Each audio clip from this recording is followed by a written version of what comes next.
Greeks would unite for one final confrontation with the Persians near the town of Plataeae. They've all got to march to the same drummer. And here really is where Spartan leadership comes to the fore. The Spartans are now under the command of not a king, but a regent, Pausanias.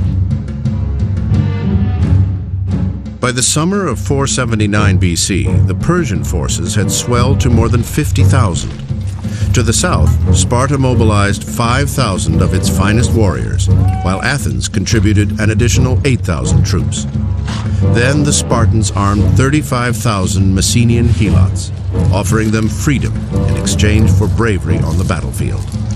Pausanias seems to have a lot of really raw organizational capacity. He's got a lot of military sense.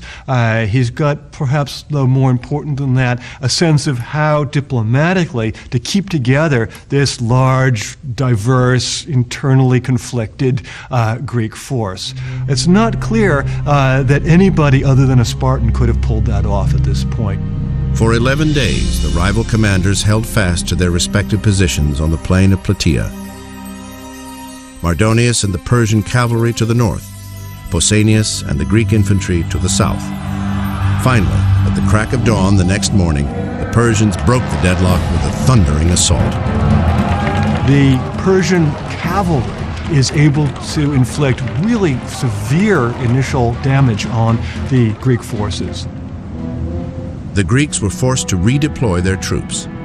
Although the 5,000 Spartan hoplites comprised only 10% of the Allied force, their discipline, heavy body armor, and thrusting spears made them an overpowering presence. I think once the Persians decide to fight an infantry battle on the plain of Plataeae, there's not much that Mardonius or the Persian High Command can do, because ultimately it's going to be a question of men with wicker and linen trying to charge ranks of serried spears. And there's no army in the world that can do that other than the Spartan army.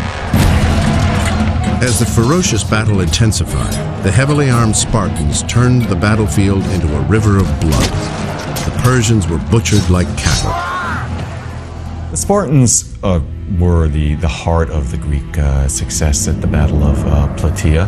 This was a hoplite battle, and the Spartans had the strongest Greek hoplite army. They were playing to their strengths.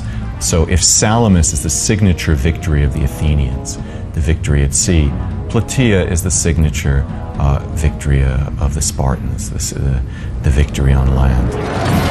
The end finally came when Persian general Mardonius was killed. His guardsmen fled for their lives, while the few Persian soldiers still standing scattered to the four winds.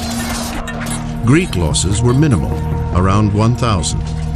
However, the Persian troops, once 50,000 strong, were decisively defeated.